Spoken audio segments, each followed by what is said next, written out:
Halo, assalamualaikum. Hari ini Kebun Cilik berbagi tentang sirih susu. Episode yang lalu Kebun Cilik pernah ulas sih tentang sirih susu ini, tetapi pada saat musim hujan, sirih susu ini perlu kita ulas lagi tentang cara memperbanyaknya, kemudian ketahanan daunnya jika terkena sering hujan setiap hari. Sirih susu ini termasuk jenis sirih hias yang lambat pertumbuhannya. Jadi mumpung masih musim hujan seperti ini, dipergunakan sebaik mungkin dia terkena air hujan, jadi lebih cepat untuk tumbuh kembangnya. Ini dia sudah panjang. Cara merimbunkan sirih dalam satu pot itu nggak bisa ya kalau cuma satu batang aja. Jadi memang kita harus tancap beberapa batang di dalam satu pot tersebut.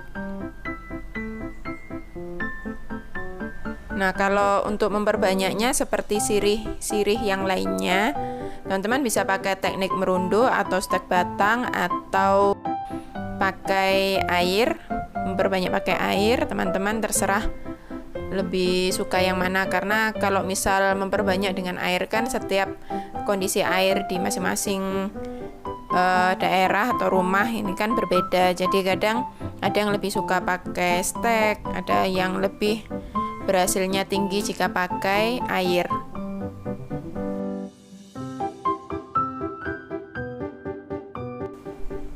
Ini sebelumnya akarnya kena tanah yang ada di pot, jadi dia lebih panjang daripada akar lainnya. Tapi kalau tidak segera dipotong dan ditanam akan lonyot seperti ini. Nah, ini akarnya jadi busuk, sudah panjang tapi busuk. Sekarang kita potong di bagian antara akar yang sudah panjang. Kemudian kita tancapkan dalam satu pot agar nanti ini dalam satu pot bisa rimbun. Karena musim penghujan, jadi cepat-cepat aja diperbanyak ini yang sirih-sirih yang tumbuhnya lambat ini.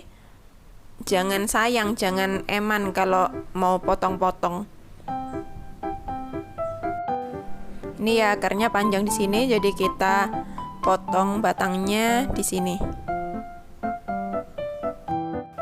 Sirih susu ini memang pertumbuhannya memang lambat, sehingga untuk harganya pun dia stabil di angka 20 ribuan ya. Biasanya cuma dapat 2 daun 20 ribu. Itu pun kalau belinya online. Ini juga batang sirihnya ini saya pakai teknik merunduk, ini saya lingkarkan. Jadi nanti kalau sudah keluar akarnya kita potong-potong. Kalau dibiarkan gitu aja dia nggak tumbuh tunas baru. Kalau dipotong dia nanti akan tumbuh tunas atau percabangannya. Sekarang yang ini kita tanam di sini. Tanamnya agak dalam nggak apa-apa.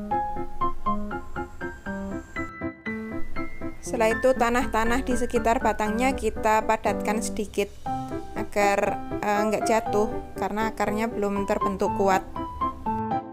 Perawatan sirih susu ini saya taruh di luar, jadi setiap hari dia kehujanan. Tapi teman-teman hati-hati kalau taruh sirih ini di bawah pohon, karena ini saya taruh di bawah pohon mangga. Kalau hujannya itu deras sekali dan lama, akhirnya daunnya itu ada yang terkena tetesan air dari pohon, dari daun pohon, akhirnya dia coklat-coklat gitu. Daun apapun sih ya sebenarnya, kalau terkena tetesan berulang kali secara terus-menerus dan dalam waktu yang lama, dia akan rusak daunnya itu coklat-coklat seperti terbakar. Padahal ini terkena air. Kalau terbakar pun dia juga warnanya juga seperti itu. Ini ada lagi yang akarnya nempel tanah nih ya, jadi dia lebih panjang dari lainnya ini. Kita potong juga di sini. Terus kita tancapkan juga dalam satu pot, sehingga nanti satu pot ini bisa rimbun. Untuk pemberian pupuknya, ini saya beri pupuk NPK 16-16-16. Jadi setiap 1 pekan sekali saya beri. Cukup sejumput saja, taruh di pinggiran potnya. Karena musim hujan ini cepat larut pupuknya. Ini Ini sudah tancapkan sama seperti tadi, kita rapatkan bagian batangnya. Kalau nggak dirapatkan, nanti kalau dia kena hujan, ini habis ini saya taruh di tempat luar tapi teduh ya, jadi tetap kehujanan nggak apa-apa. Kalau kita nggak rapatkan di sekitarnya batang ini, kalau kena hujan nanti dia lepas. Teman-teman, kalau ada daun sirih hias yang rusak dan sekiranya dia pertumbuhannya itu lambat, tidak terlalu cepat, teman-teman potong aja daunnya tapi sama batangnya, karena sayang-sayang kalau daunnya dipotong lalu dibuang. Ini daun-daun barunya lebih bagus ya, daripada yang daun lama ini ya.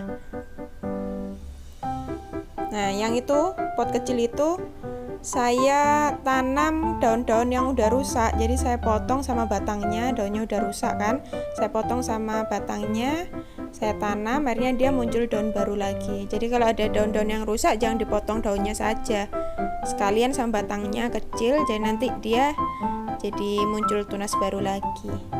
Ini sirih silver dan sirih badak. Sekarang sirih susunya kita cari juga, atau kita potong satu daun. Kita potong satu daun yang akarnya masih kecil aja, nggak apa-apa. Untuk kita coba, ini kan akarnya nggak menyentuh tanah sama sekali, jadi akar anginnya kecil seperti ini.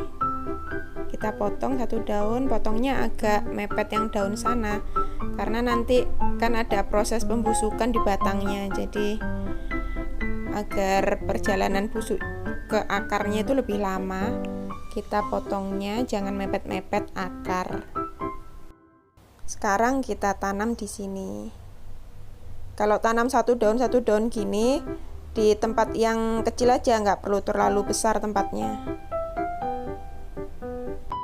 Nanti kalau sekiranya mereka ini sudah tumbuh 2-3 daun, baru kita pisahkan. Sirih hias kebun cilik yang pertumbuhannya lama memang sirih susu dan sirih badak. Tapi di musim penghujan ini pertumbuhannya 2 kali lipat dari biasanya.